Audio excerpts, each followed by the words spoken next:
And that mere sentence, the subject's improvements are its highest and best use as improved, doesn't summarize the logic, reasoning, and rationale behind the conclusion. Therefore, in and of itself, that statement, while correct, is wrong, according to Uspap.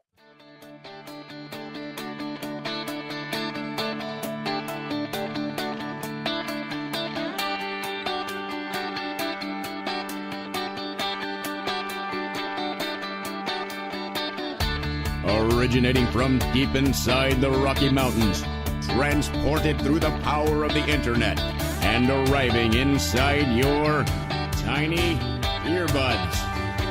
It's the Appraiser Coach Podcast, helping appraisers increase their efficiency, quality, and make more money. Here's the guy who makes it his life's mission to create value for real estate appraisers nationwide. Your host and the Appraiser Coach, Dustin Harris. Welcome, everybody. Dustin Harris hanging out in the podcast chair. Well, as the podcast feet, as the case may be, I'm standing up at my standing desk. By the way, if you do not have a standing desk, appraisers, you need to consider. It is great. I went to that about a year and a half ago. It's been a wonderful thing, and like to perform on my feet when we're doing the podcast. Have a great show lined out for you today. Some questions that came in over the last couple of weeks that we're going to tackle today. Well, somebody's going to tackle it. It isn't going to be me because I'm just a schmuck with a microphone, but I've got a smart guy lined up that I'll introduce to you in just a second.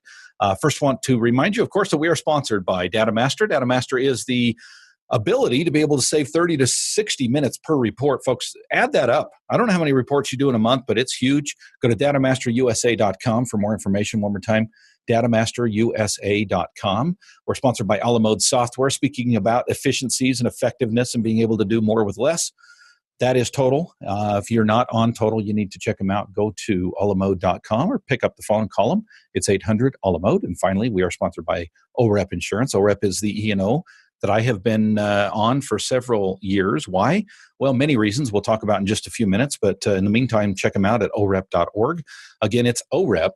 All right, folks, we have kind of a standard series, if you will, going on with a very smart man that's been on the program many times, a friend of mine, Mr. Tim Anderson. Welcome back to the program, Tim. Dustin, thank you. I appreciate it. It's good to be with you, and my best to your family as always. Thank you, my friend. I appreciate it very much, and yours as well.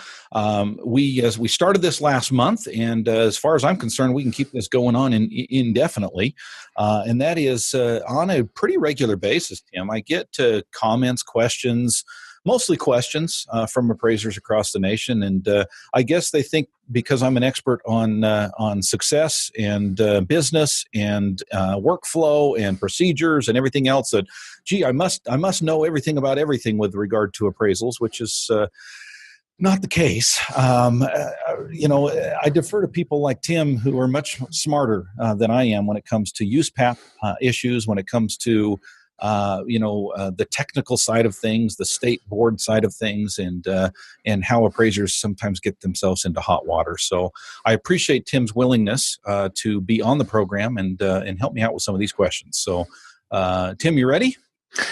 Dustin, I am ready. Let's jump right into it. All right, my friend. I appreciate that very much. So these questions come in from listeners across the U.S. These are, I think, mostly appraisers, I would guess. I don't verify that, but based on the question, it would make sense that they are.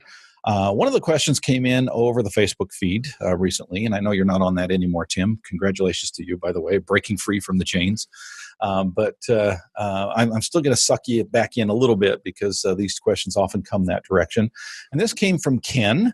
And Ken said, what is the difference between state and summarize? And also, when is each appropriate? So I think the reason we've called you on the program, Tim, is this sounds like a Uspap question to me. Those are two terms that are used prominently in Uspap, whether we state or we summarize in our report. So let's talk. What is the difference? Okay, Dustin, I'm going to answer the question. I'm going to answer it right out of Uspap. And then I'm going to tell you why that's irrelevant and then what it really means. Okay. All right. Okay. Now, first of all, if you're talking about a restricted appraisal report, you see the term state a lot. State the legal description, state the highest and best use, state your conclusion, blah, blah, blah. When you're looking at your typical appraisal report, and I'm taking this right out of AO11, basically, okay, which gives a side-by-side comparison chart of state versus summarize. Oh, good. Okay. So that's number 11. That's AO11, yeah. Okay. And then you see summarize. And if you're doing an appraisal report, it says summarize this and summarize that. Okay, that's all true. Nobody debates that for 1 second. And basically, to state is inferior to summarize. Now, Okay. let me give you an example. To state the zoning is to say the subject zoning is R2 with details maintained in the work file and hereby reference. Okay, perfectly acceptable. To summarize, however, would be to say, according to the, for example, municipal zoning map located at, and then you would put wherever it's located.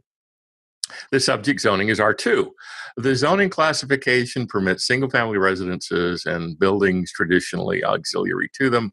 It does not permit multiple dwelling units, the keeping of domesticated animals other than pets, or commercial enterprises within the residential buildings, or whatever it is it says. The first one, again, the subject zoning is R2. Bah. Okay, that's a statement. There's absolutely nothing wrong with that. It's true. And remember, Standard Rule 2-3 says all statements of fact in a report must be true and correct. So the subject zoning is R2 is a statement. It's true, but it's a statement. But to summarize means to go into a little bit more depth than you would find in a statement. Now, I told you that I answered the question right out of Uspap, which basically I have. However, that's irrelevant. And here's why it's irrelevant. Okay. Because it's not asking the appraiser merely to understand the difference between to state and to summarize. It's asking the appraiser to exercise the difference between to state and to summarize. And that's where many of our fellows fall down. Okay. I don't offer that as a criticism. I offer it merely as an observation. For example, let's take highest and best use. Okay. I can't tell you how many reports I have read over the years that said the subject's highest and best use has improved as the present improvements. Right. Well, that's just lovely, and it's also wrong. And the reason it's wrong is because Uspap says in Standard Rule 2-2A10 basically says if you have developed the highest and best use conclusion as part of your appraisal, then in the report you must summarize the rationale and reasoning behind how you arrived at that conclusion. And that mere sentence, the subject's improvements are its highest and best use has improved, doesn't summarize the logic, reasoning, and rationale behind the conclusion. Therefore, in and of itself, that statement, while correct, is wrong, according to Uspap. Therefore, the appraiser has to go through a summary of the highest and best use in order to persuade, in order to lead the reader to the same conclusion as the appraiser reached. Now, if you want to go deeply into highest and best use, we'll go deeply into highest and best use. If you don't, we won't. That's up to you. But when Uspap talks about the difference between state and summarize, we've been through the difference between the two. Mm-hmm. But the problem is not a restricted appraisal report versus an appraisal report. What Uspap is trying to get the appraiser to understand is that when it says summarize the X, then we have to summarize the X. We don't have to restate it. We have to summarize it. And all too often, appraisers don't. Okay. So I'm going to dig into this a little bit because I've got questions coming out of my ears here. So let me see if I can restate what you state. No pun intended. Let me see if I can restate what you said concerning the difference. First of all, let's establish a foundation here. The difference between state and summarize would be, well, an analogy maybe would be this. My wife comes out for our Friday night date, and a statement would be, "You look nice," right? That's a statement. A No, summary, that's a necessity, Dustin. summary might be, you look nice because that dress looks really good on you. I like that color. It accentuates your eyes. Your hair is super curly tonight. Whatever. That would be more of a summary as to why she looks nice. Am I kind of on the right page here? Dustin, there's so many places I could take that comment, but this is a family-oriented show. Let's stick to appraisal. In fact, yes, Dustin, you are right. That is true. Yes. Let's go back to before we get it, because I think highest and best use is a whole nother question. At least it is to me.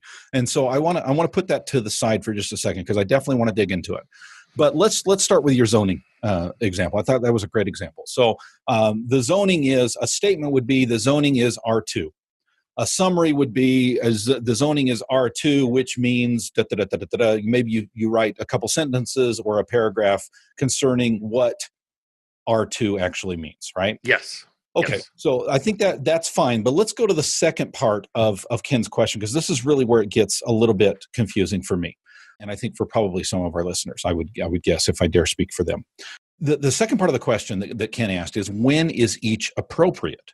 And based on your answer, at least what I'm deriving here is statement maybe never appropriate. Even in a restricted report, you can maybe state, but maybe the summary has to be in the work file. I don't know. Is there any appraisal report that you can state and leave it at that? Oh, sure. If you look at AO11, if you look at the side-by-side comparison chart, and you look at appraisal report, occasionally it says state, but mostly it says summarize. If you look at the restricted appraisal report, it says state. Okay. Yeah. There's absolutely nothing wrong with stating, under the assumption that in the work file, there is the backup information, the backup data, the backup copies of files, the MLS sheets, the zoning map, the blah, blah, blah, and the blah, blah, blah, such that if you had to turn that statement into a summary, you could do so out of the work file, not having to go back and engage in more original research. Okay. So yes, it's perfectly okay to say that the zoning is R2, so long as, if you had to describe the zoning and what it permitted and what it didn't permit, et cetera, you could do that by going to the work file. Okay. All right. So I think this is critical. And I deal with enough appraisers that I think we miss this sometimes, Tim. So I really want to drill down, and I apologize. I'm not trying to belittle the point.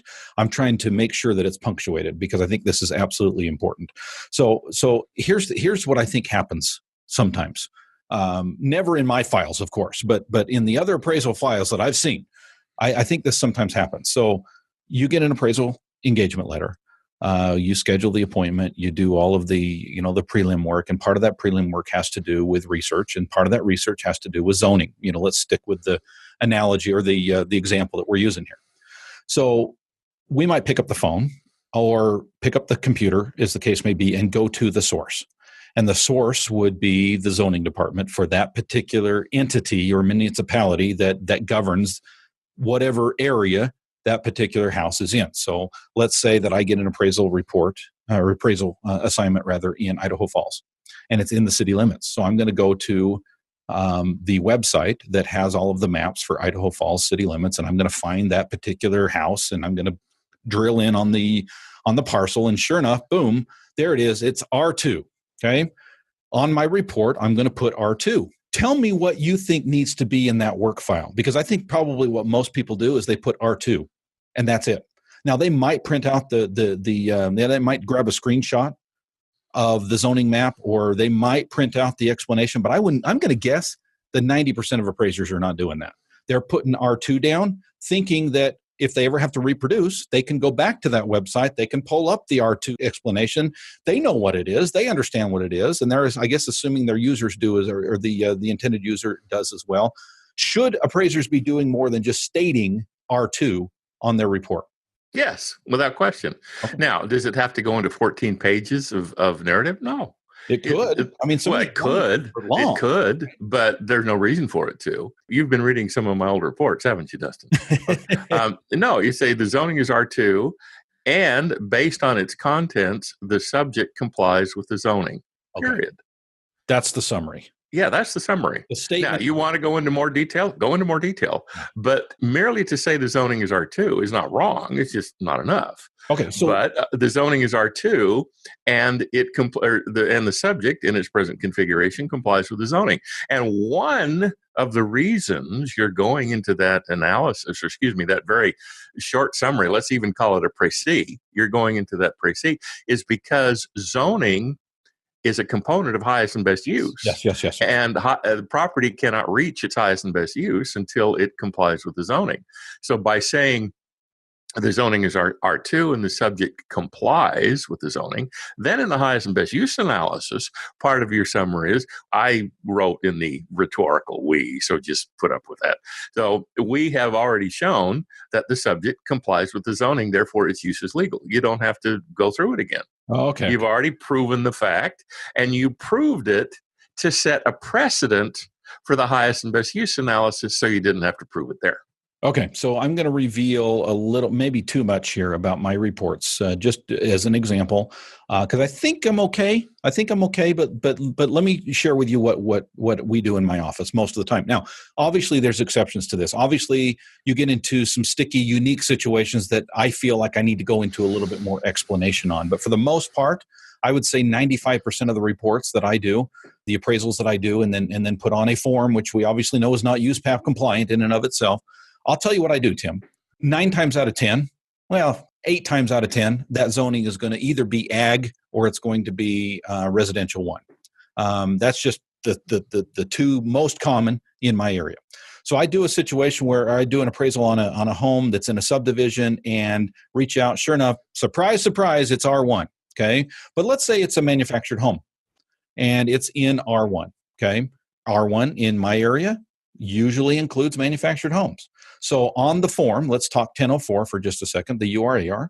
On the form, I mark that the zoning is R1, and then there's a little space next to it, a one-line space, if I remember correctly, and that's the place that I quote-unquote summarize, okay? In other words, I'm stating that it's R1, but the summary is right there on the report, not in the work file necessarily, though it could be.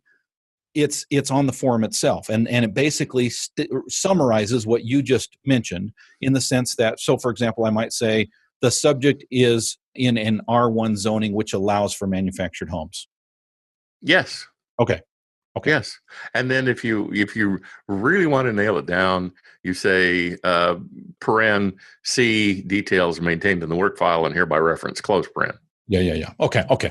So let's now parlay into the highest and best use issue, because one of the reasons this came up, by the way, this came up in a discussion. So Ken had messaged me because of a discussion that we were having online concerning this restricted report example. And by the way, they make it very, very clear that this should not be used as is, that it's just an example, that it's not a template, it shouldn't be taken. But there is a restricted report, quote unquote, example in the back of the current 7-hour update for Uspap. And one of the interesting things about that is that there is no summary of the highest and best use.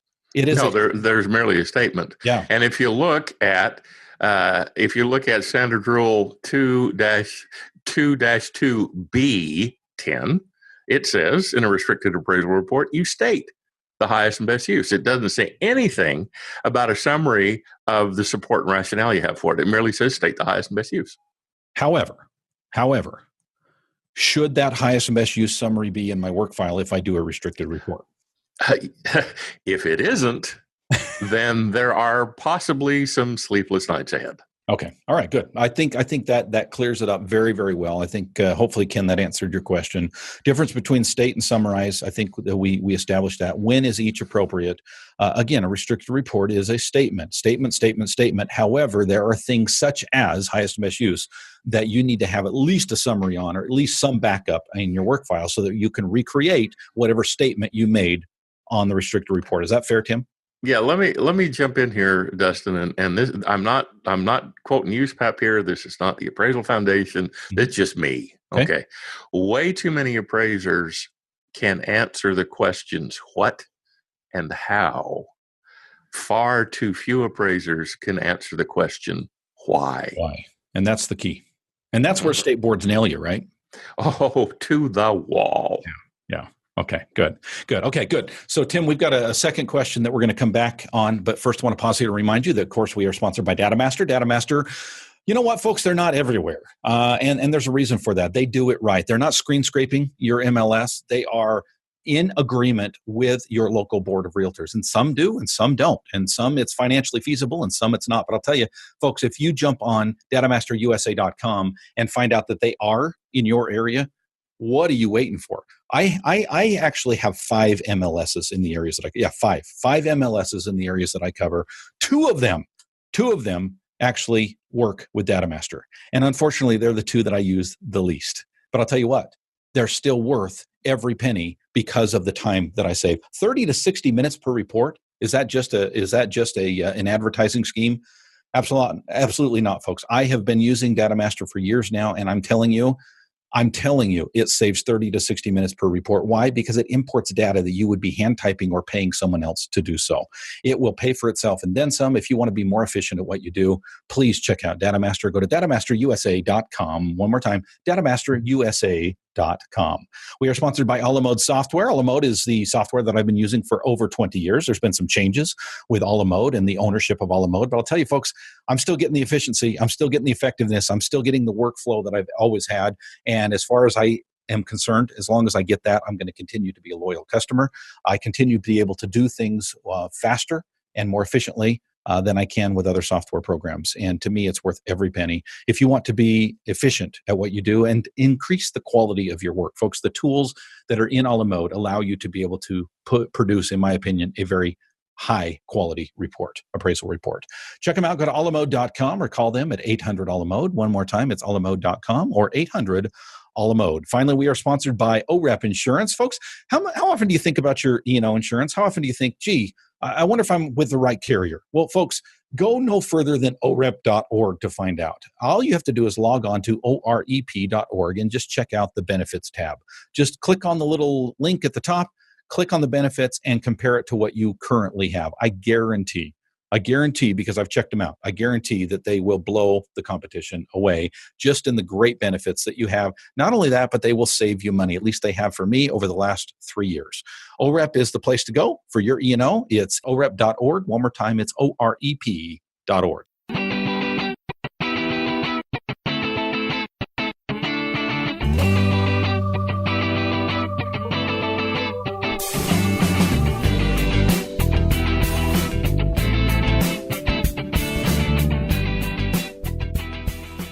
And welcome back, folks. We're talking today once again with Tim Anderson, part of a series we call Dear Uspap Instructor. So, Dear Uspap Instructor, welcome back to the program. Thank you, Dustin. It's a lot of fun to be here. Yeah, well, and I appreciate your knowledge and your insight, and you're a very smart guy. But you got a great balance, Tim. Sometimes when I talk to intellectuals like yourself, it can be a bit stodgy. You're not at all. So I appreciate the balance there. I thank you for the compliment, Dustin. I appreciate it very much. My wife would probably call it into question, but I appreciate it very much. Thank you. I understand. Well, your good looks make up for your stodginess. Okay, so let's talk second question here. This question comes from Linda. It's kind of a multi-part question. I'm just going to read it in its entirety, and then we can kind of break it down. The question has to do with review appraisals. She says, Uspap was recently changed a bit in regard to reviews. Can you explain the changes in a way that the average appraiser can understand? Also, many forms and clients require that I give a value if I disagree with the original appraiser's value. Is that an appraisal in and of itself? So let's first talk about changes that may or may not have occurred over the last couple of years with Uspap and reviews. Okay, in the last cycle, in the 2018-29 cycle of Uspap, the current edition, the Appraisal Standards Board modified the definition of appraisal review. And if you look at 2016-2017 Uspap, and you look at the definition of appraisal review, you'll see that the definition contains a component that you have not gone through an appraisal review until you, number one, formed an opinion of the quality of another appraiser's work, and number two, you communicated that opinion to your client. Well, that second portion of the definition has been removed. So now the definition of an appraisal review is basically you form an opinion as to the quality of another appraiser's work, be that an appraisal or an appraisal review itself. So that's one of the changes. The second change. Do you mind if I drill down just what does that even mean? That's so confusing to me.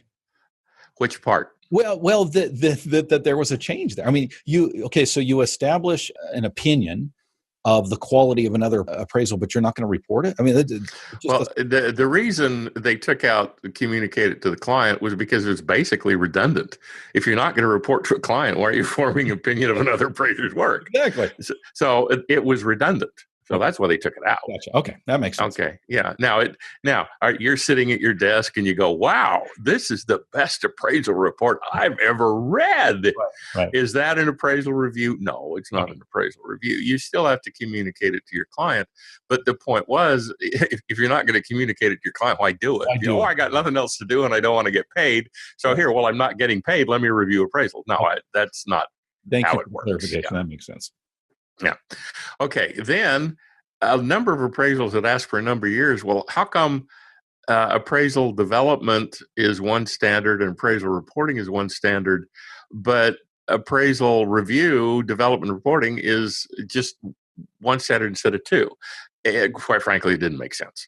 So a couple of cycles ago, the Appraisal Foundation got rid of standards 4 and 5, which had to do with appraisal review. And the reason they got rid of those is because those were redundant too. So anyway, standard 4 was available.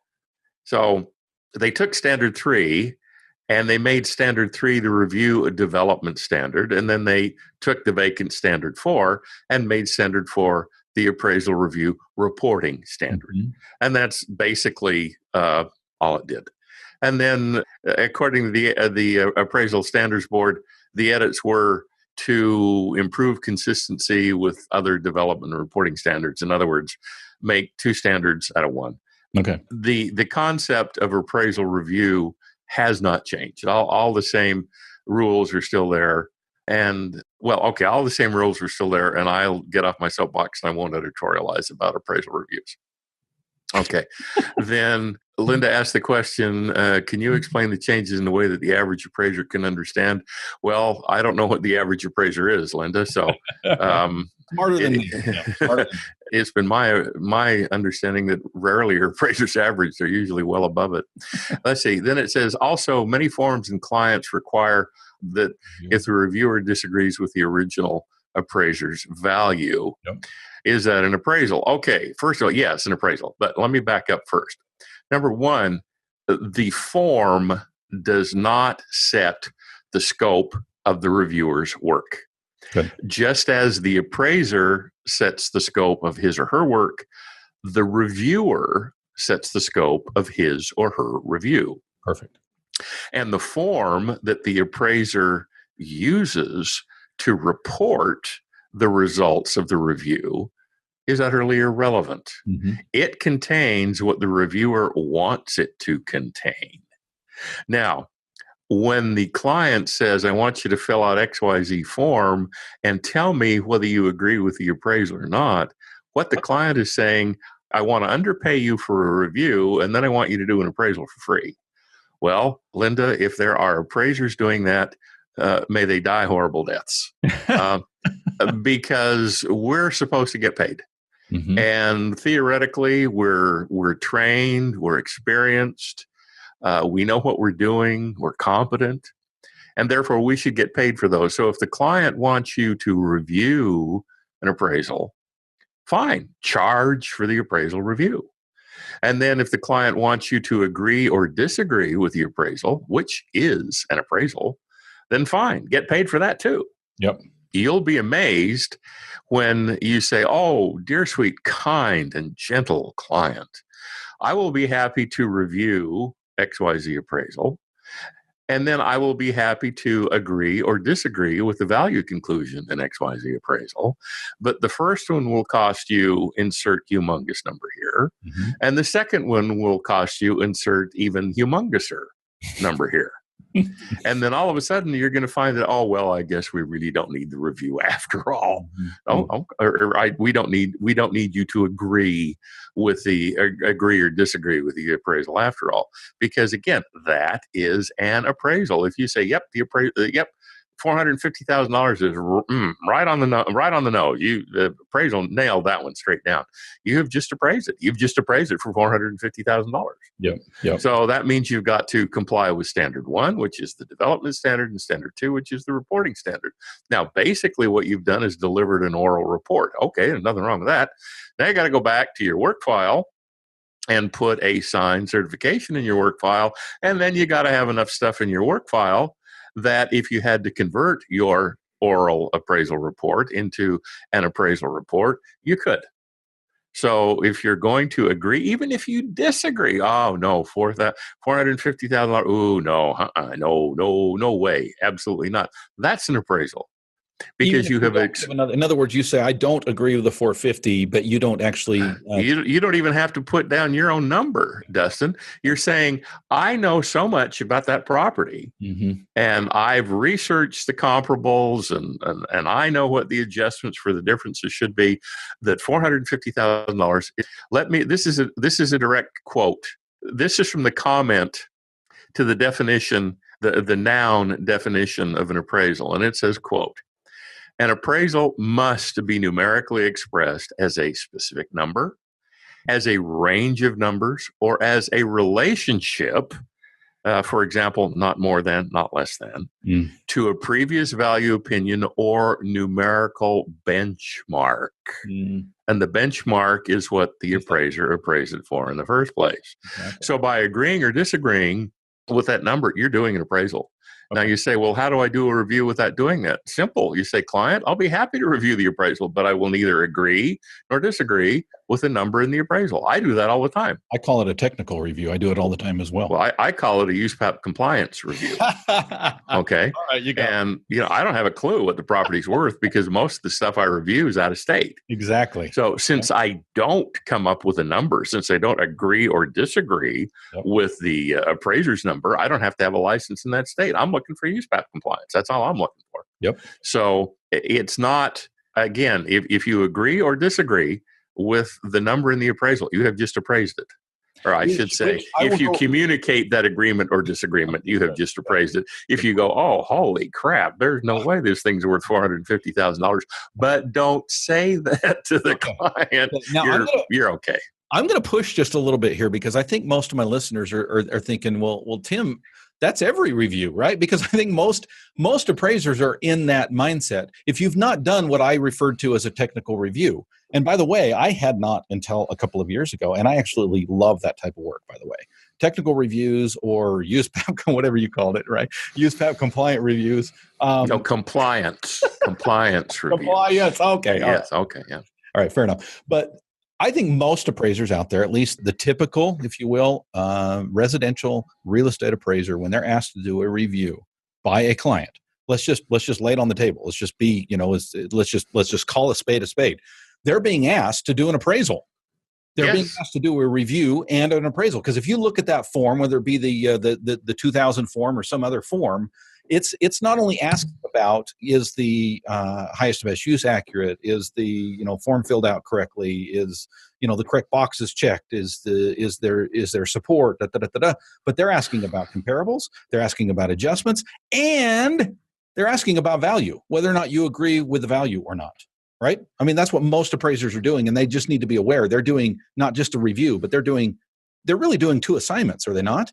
Yeah, Dustin, you have an amazing grasp of the obvious. All right. This is why I'm sorry. That was snotty. I apologize. It's all good. I lay it out there because honestly, I think sometimes, Tim, the obvious goes over our heads. We've talked about this with best use, you and I have, that a lot of times we'll go out and do an appraisal and we don't really give a second thought to your highest best use because it's so damn obvious, right? It's a tract home in a subdivision and that's what it's being used for. It's a residential single family home and that's what everything else around it is. That's what it's zoned for. That's what it's designed for. We don't even really think about highest and best use a lot of times because most of what we do is what it is, right? But I think sometimes it's important to step back and observe the obvious and say, appraisers, if you're now, we're not going to talk a lot about fees, but I will say this much. I don't do a lot of reviews. I don't do a lot of lender reviews, I should say, Tim, because in my mind, I'm doing two separate things. Now, in their mind, no, it's just a review. It's a form. Fill out the form. We'll pay you X amount of money. Well, here's the thing. Most of my competitors, most of my peers will do just that. I won't do it because in my mind, I am not just developing a review to make sure that the appraiser did his or her job, but I'm also forming an opinion about value. And that is an appraisal. And I better have a work file, and it's going to cost you more than what you're offering. Yep. Okay. So I'm just trying to lay out the obvious there, Tim. Now, do you want to back up to highest and best use so I can correct you? Sure, go for it. No, that was snotty too, and I apologize. No, let's talk about it. Dustin, in the statement you just made, why are you assuming that you're limited to doing the highest and best use is improved? Well, I guess I'm not, but my point would be that in most cases, when we're doing an appraisal on a residential house that would say be in a subdivision that's surrounded by congruent homes, in most cases, it's not rocket science to figure out what the highest best use is, and so therefore we are you sure? Okay, well, are you positive? I am a student. Teach me. All right. How can you determine that the highest and best use of that property is the highest and best use as improved, which calls for the improvements to bring the highest value to the vacant site if you don't know what the value of the vacant site is? That's a good point. So you can't assume that just because what's there is the highest and best use. It's probably the highest and best use as improved, without question. Okay. Without question. But the point is, until you know the value of the underlying site, you don't know that it's going to be feasible to tear down or not tear down the improvements in order to leave the site as is or to improve it to what would be its highest and best use. Tim, you're an amazing teacher. Bless your heart. I appreciate it. Now, I'm not trying to say, and please, Dustin, don't take it, and obviously don't take it personally. And you and I are friends enough that we can jerk each other's chains every once in a while. Sure. But the point, and I'm not trying to rag on anybody. I'm not trying to condemn anybody. I'm not trying to say anybody's doing something wrong. But we say, okay, it's a house in a residential subdivision, and it's 10 years old, and it's 1,800 square feet, and all the houses are here between 1,600 and 1,900 square feet, and blah, blah, blah, blah, blah, blah.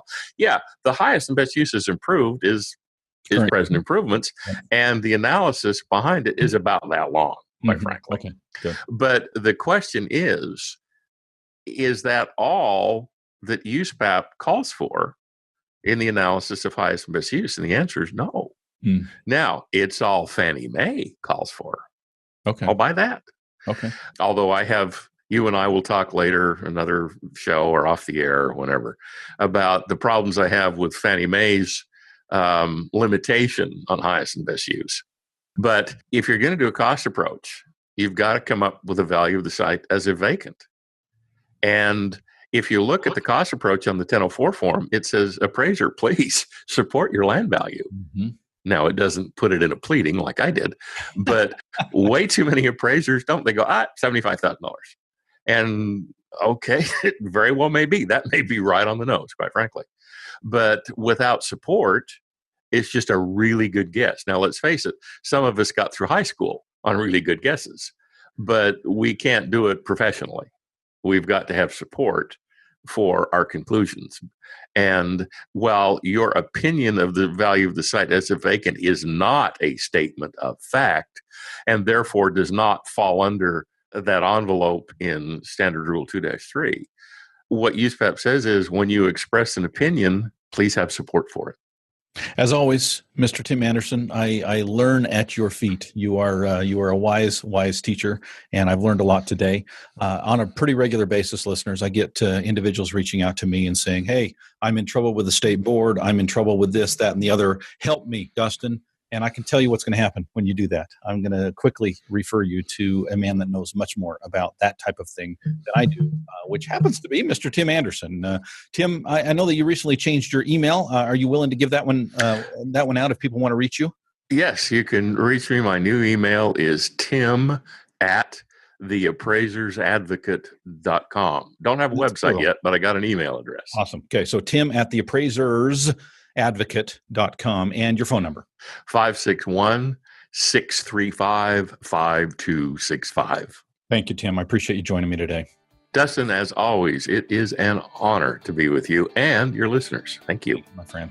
This has been another episode of Dear Uspap Instructor. Folks, if you do have a question for Tim, please send it to the coach at theappraisercoach.com, and we will compile those, and we'll do this on a regular basis. I think that it's important that we keep in mind what's okay, what's not okay, what's allowed, what's not allowed, and this is a great way to do it. Again, if you want to reach out to Tim, it is Tim at theappraisersadvocate.com, and he can help you with any issues that you might be having with your state board or other things that have to do with Uspap compliance. Thank you for joining us, folks. We'll catch you next time. You've been listening to the Appraiser Coach podcast with Dustin Harris. If you like what you hear, please give us a 5-star rating and post a short review on iTunes. For more in-depth insider information on how you can make more money as a real estate appraiser, visit theappraisercoach.com and sign up for the All-Star team today. Thanks for joining us. And now, get out there and create some value. Editor, stop me before I dig more deeply into a hole. Okay, take 2.